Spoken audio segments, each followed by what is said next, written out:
Falando sobre o carnaval, muitos desconhecem que, embora o carnaval ele seja considerado como uma cultura, o carnaval ele também é um ritual.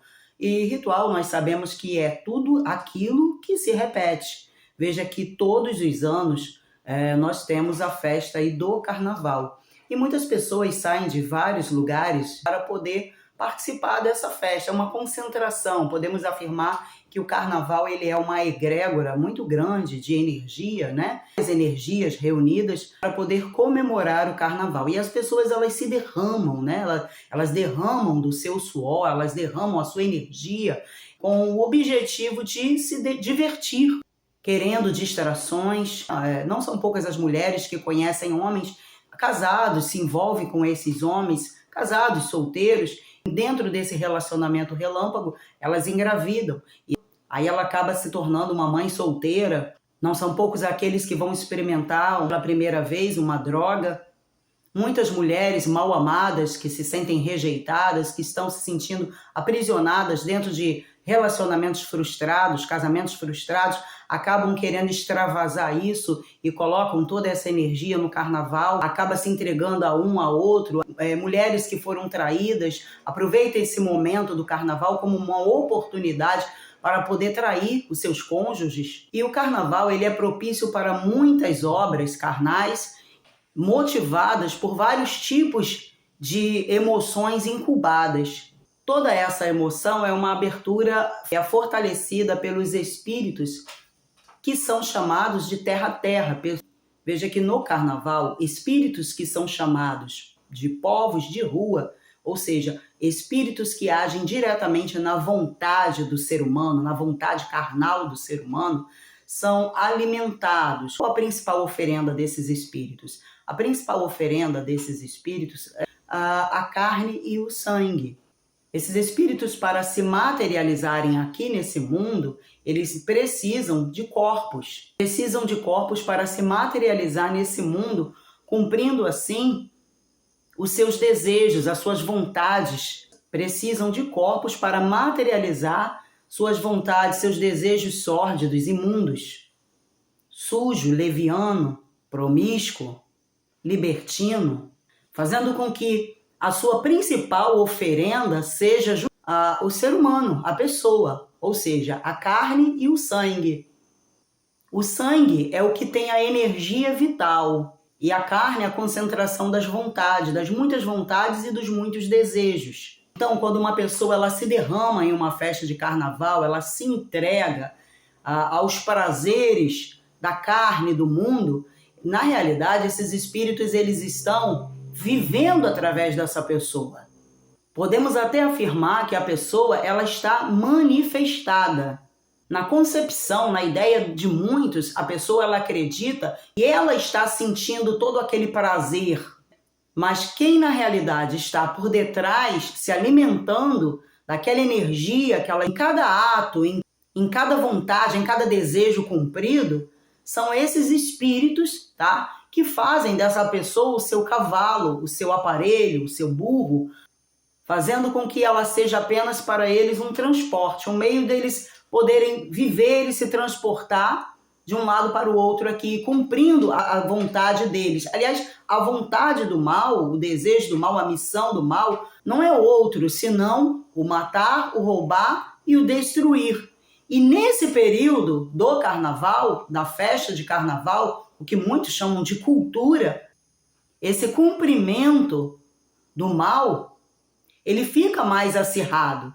Até porque é uma forma que esses maus espíritos têm de poder afrontar ao Criador. Nesse período do carnaval, muitas casas espirituais, elas estão fechadas, sim, fechadas entre aspas. Porque aquela parte que eles dizem, que eles chamam de iluminado, que nós sabemos que não tem nenhum deles são iluminados, são espíritos realmente decaídos e expulsos dos céus, né? Eles ficam cobertos no murim, no véu, no cetim. As pessoas cobrem aquelas imagens, chamando aquilo como se eles estivessem em um tempo de resguardo. E os seus supostos empregados, que são os espíritos de povos de rua, né? É aqueles que vão sendo alimentados no período do carnaval, como também no período da quaresma. nos 40 dias que antecede a Semana Santa. Esses maus espíritos, eles têm esse período para cumprir as suas obras sórdidas, violentas, as suas destruições grotescas. E por essa razão se intensifica mais ainda todo tipo de tragédia aqui na Terra.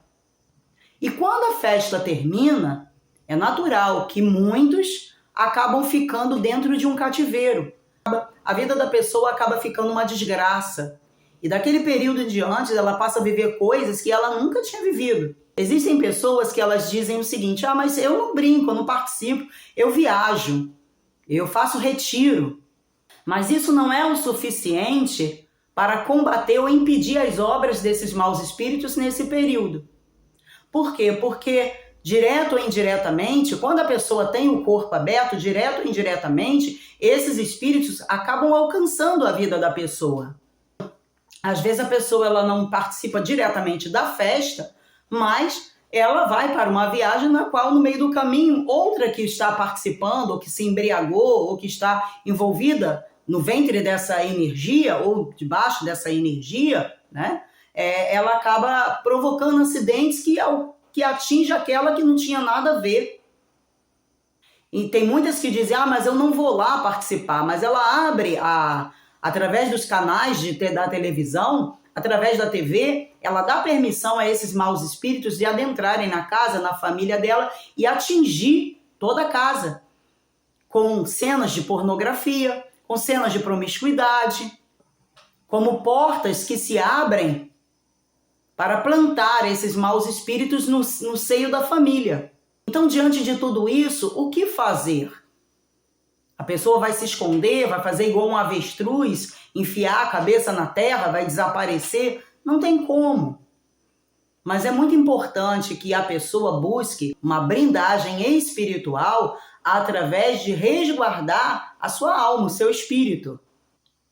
Ou seja, para combater as obras das trevas da carne, a melhor coisa é a santificação.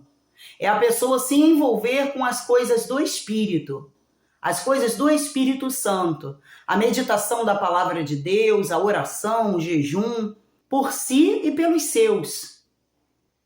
E, acima de tudo, ser vigilante. Porque o próprio Senhor Jesus, ele ensinou que não basta apenas orar, né? Primeiro, nós vigiamos e depois oramos. É muito importante que haja essa vigilância. Vigiar o quê? Vigiar nossas ações e as nossas reações. E como o ditado ele diz, né? Atrás de toda ação existe uma reação.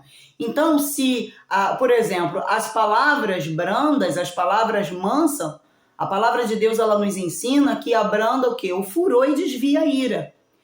É melhor que a pessoa fique calada do que ela abra a boca para falar palavras que vão acender ou levantar ou provocar a ira, a raiva, o ódio. Fica aí a dica e a mensagem e que Deus abençoe a todos nós.